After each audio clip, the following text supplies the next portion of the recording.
people who have a credit score of about 580 or greater and are making about $3,000 per month gross, or roughly $36,000 as a household, should be able to qualify to buy one of these homes with 1 to 5% down payment options. I literally have goosebumps on my arms. Hi there. Welcome to the Connecting KC podcast. I'm Rachel Kilmer, also known as Rachel the Realtor on the internet, where I love, connecting all things KC.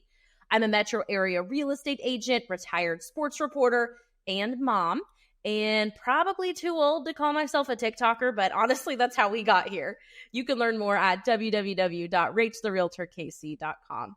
But this show is all about introducing you to all of the movers and shakers, interesting people, heartfelt stories, and funny quirks that make this vibrant community home. So let's get right to it with today's episode of Connecting KC. Hey everyone, welcome into today's episode of Connecting Kansas City. Guys, I am so excited about the topic today and our guest. This is such cool stuff. Today, I am joined by Godfrey Riddle. He is an artist, nonprofit executive, public speaker, and serial social entrepreneur driven to create inspiring communities where people reach their full potential. His social enterprise, Civic Saint, sustainably creates artful, affordable homes using compressed earthen blocks, otherwise known as CEBs, for job and wealth creation in redlined areas. His degrees in architecture and city management allowed him to see a need for sustainable, attainable housing, but delivered with resilience and beauty to offset the legacy of low-quality investment in Black neighborhoods. Godfrey, thank you for being here today and taking the time out of your busy schedule. I really appreciate it. Oh my God, Rachel, it's my pleasure, and it's so nice to meet you almost in person. Almost. It's close enough until I get to come see one of these beautiful houses. So tell me everything. I don't even know where to begin. How was this concept born? How did you come up with this idea, and kind of what's the history of it? Oh my God, literally. Yeah, so as you shared, our business is really focused on artful, affordable earthen homes, and it started in my backyard. I was literally right before COVID.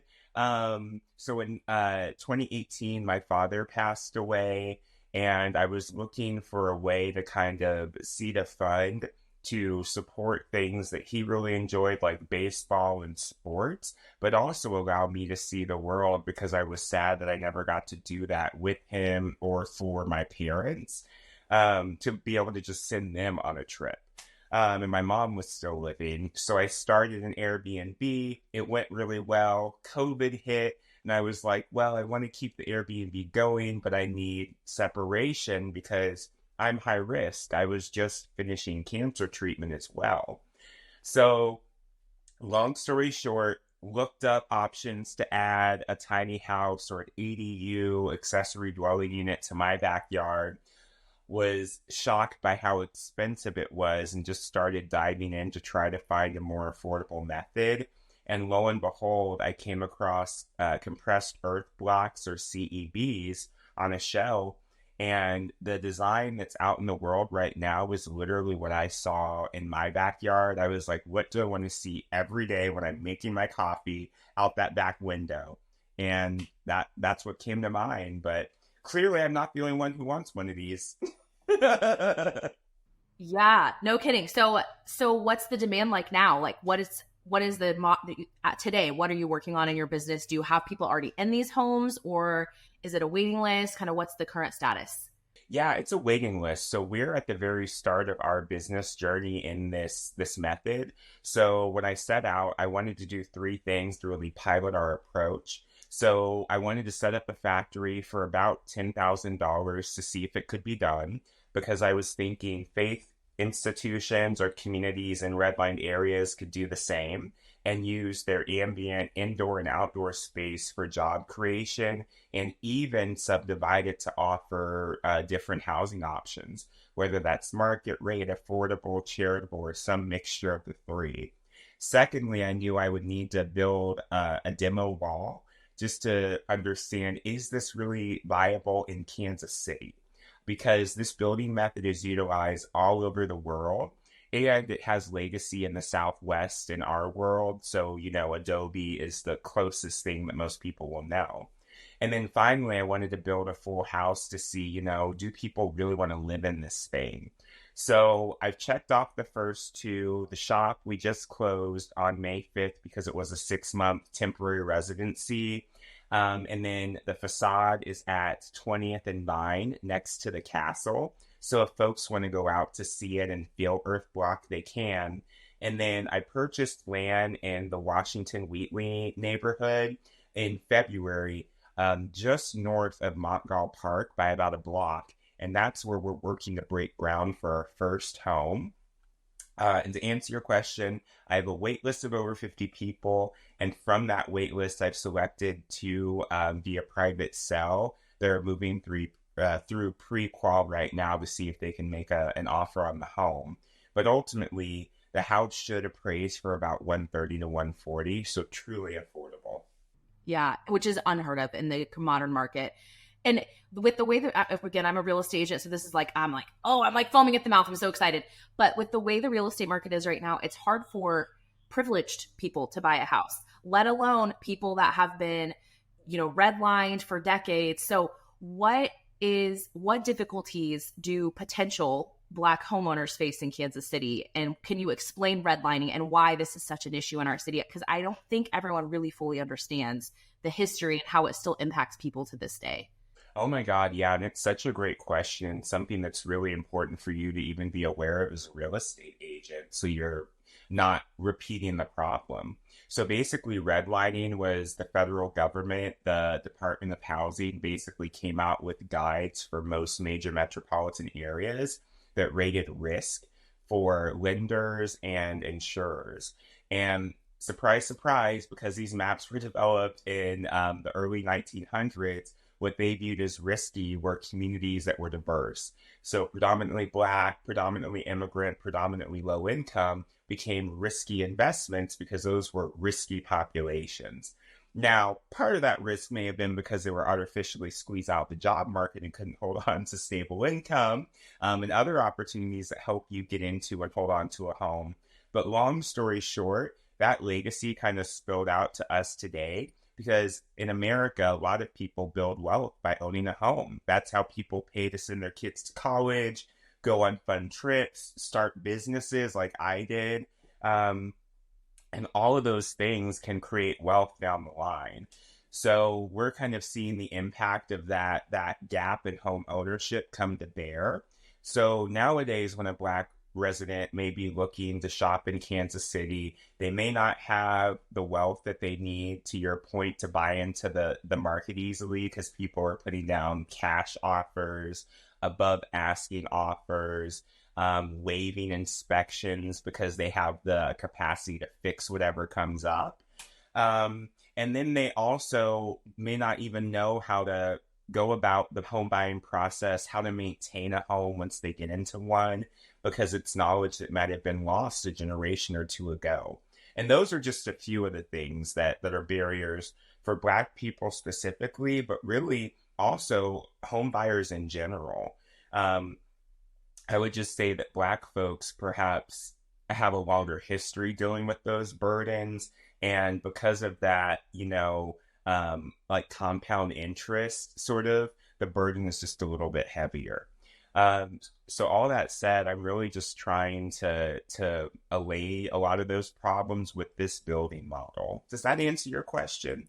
Yes, like fully, so well. So the Johnson County Museum had a redlining exhibit, and I understand Kansas City Public Library did too. And for anyone that hasn't gone to one of these, you must, because if you look at the map, the redlining maps, the actual maps they used to lend, and the word redlining comes from the red areas that are risky, to today's demographic and wealth breakdown, it's almost the same, because they like stunted families for generations to be stuck. So this is so powerful. What are the biggest hurdles you're facing? Like, are you able to get traditional mortgages on these? What is the biggest struggle that you're trying to overcome right now with this? Yeah, and to that question, I'll just preface it by saying I started with that little ADU that was about 400 square feet, but ultimately ended up expanding the product line to include 3 options.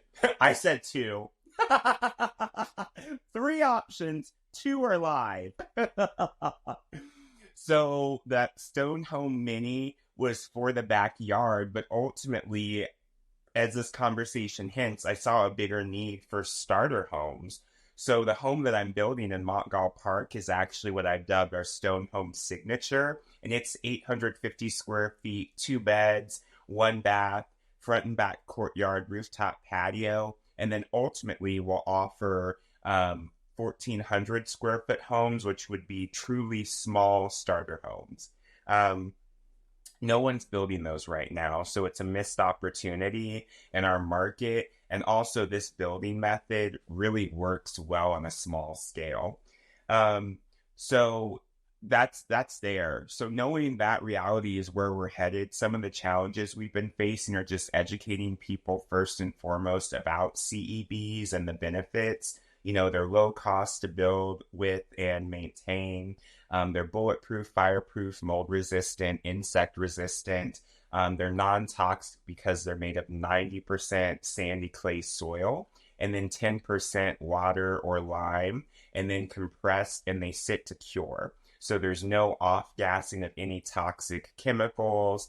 And once they're cured, they'll last for hundreds, if not thousands of years. But this is a way humans have built since 8700 BCE. So education and then helping people understand how they fit into our current context. Because they're dirt bricks, people are like, what? And it's like, no, they're just a different type of masonry, just like another brick. They're just made in a different way. So, you know, getting proximate appraisals is going to be our next step and next hurdle. We are able to use traditional mortgage since they are just a masonry product. And to that point, people who have a credit score of about 580 or greater and are making about $3,000 per month gross, or roughly $36,000 as a household, should be able to qualify to buy one of these homes with 1 to 5% down payment options. I literally have goosebumps on my arms from you saying that, because that is you they can't. Those people, there is nothing else they can buy. They can barely rent with the economy the way it is right now. So that is so crazy. Where do you see this going long term? Are you planning on building an entire subdivision of these? Are you just picking up lots at random? What's your vision for the future for this? Certainly. Well, you know, being a startup, we're still figuring it out. Right now, my vision would be to go the subdivision route. We're actually pursuing an opportunity through the city of Kansas City, Missouri, in Washington Wheatley by happenstance. They've made it a pilot area for their housing accelerator program. So it just makes sense. We're already there. Why not work with the city to grow? But ultimately, my plan before that came up was to go lot by lot using land bank parcels, simply because we're working in redlined areas. There's a ton of them available. And my goal would be to do infill housing to create more dense neighborhoods, because that promotes walkability. It also fills in parts of the city that are just empty. It could use some love and attention. So yeah, I think that's our approach right now. And ultimately, my goal is to close the racial wealth gap through job creation and wealth creation using homes as the mechanism. So we have to scale. So my goal would be to be in the top 30 markets with the history of redlining, which is essentially every American city. um, that was around before 1950. So to that end, ultimately, I view Civic Saint as a platform for communities to begin to shape and claim ownership of their own narrative and future. So I'm looking for franchise models to find other Godfreys and other communities, even other parts of Kansas City, so that they could take on Civic Saint as a project or resource or truly business in their own community, and find a way to share the proceeds with the immediate area. So that's what I'm working through as part of Social Venture Studios over the next couple months. Sorry that was a long answer, but there you go. I love it. I love it. I love it. Man, that's so exciting and so, so powerful. What is your work background before you started this? What were you doing professionally? And how different is this? Did you have skills that like set you up for this, or is this all completely new to you? Yeah, that's a great question. It's a little bit of both. I would say I've done bits and pieces of all the things I strung together to make Civic Saint a functioning business model, but I never tried them all at once. My background is in nonprofit administration, so I was a fundraiser by trade and program development officer. So I helped launch Rightfully Stone in our community with the founder of that organization, Jennifer Lapka. I've been at Alvin Ailey where I helped start a few programs, one of which brought Misty Copeland and Debbie Allen to our community, who are, oh my God, Misty's amazing. She's like 5'2", I think, at most, and just an amazing human, an amazing artist, and an exceptional athlete. So just, she's the only person I've ever been starstruck with. And then it's like, what? um, but yeah, predominantly working in the arts and fundraising, community development, all of those things I think gave me a perspective to see this as an opportunity. And then also going to school for architecture. All of those things really came together to see this business idea. I think as entrepreneurs, you're best served to pursue businesses that are influenced by your lived experience, or those who are close to you because you know them intimately and can solve for that problem. And, you can see it better than anyone else. So that's really what I try to do in shaping Civic Saint is to solve for problems that impacted my life because we lost our home to foreclosure, and understanding the value of home ownership, how you could offer that to more people in a way that would allow them to level up and pursue whatever their dreams are. Yeah. Yeah. What do you have a staff, or is this all you at this point? No, I'm building my small team. um, yeah, so through the prototype phase, I found my team. So Damon Patterson is my number two. He's our production manager. Rob Taylor is our manager of external affairs. So all of the stuff that doesn't fall into construction reality, I call him the gap fill. And then Jessie Green on our team works in block production, but she's also our resident artist. So the mural you see on Vine Street, she painted that in literally a day. Unbelievable. Right. That's so cool. So what do you guys need? What's your biggest resource? Time, people, money, information. What's the biggest resource that you need, and biggest need that the community can help meet for you? Yeah, absolutely. So I would say money, of course, we're a startup, so funds are always important. But even more than that, relationships. So we're at the phase where we're doing cost validation for our first build. I penciled out the numbers, but now I'm circling back to get official bids. Um, and if anyone wants to bid on some contract work, plumbing, electrical, roofing, we will need plaster or stucco work because that's how we'll finish the interior walls. Things like that. Please email build@civicsaint.com or visit our website to find our information. And then beyond that, word of mouth is important. If you want to join our wait list, that also helps me when I'm talking with financial institutions, document the desire for this program. We've got a wait list of over 50 people right now. And to that end, our phase two, after we get the first house built, would be to deliver up to 48 homes. Wow. I think like just people don't need to know about this because your wait list should be thousands of people, really. It truly should because of the need that there is for something like this. So, awesome. Well, I cannot wait to continue to spread the word for you guys and help however I can. I'm going to ask you last two questions I ask everyone that comes on the show. So we're kind of switching gears to something more lighthearted and fun. Um, First one is, what is a great meal that you've had out and about in Kansas City recently? Oh my God, this is excellent. I'm so glad you said that because I was like, oh, is it going to be one of those like, who are you reading lately? No, I love eating out. Oh my God, so this is really hard. And I want to try to pick something unusual that not everyone's been to. Okay, I'll cheat. Can I do two? Okay. So I'm gonna cheat and say the spot or Vine Street Brewing because they're across the street from the facade. So selfishly go eat slash drink and look at the facade and let me know what you think. Um, but then number two, one of my absolute favorite places to go when I just want to relax and chill and have some good food. It's a long list. Please don't be offended by all the others I love. But I love Antler Room. It's so good. Yes, I love it. Great answers. Great answers. Perfect. Awesome. Okay, last question is, where can people find you?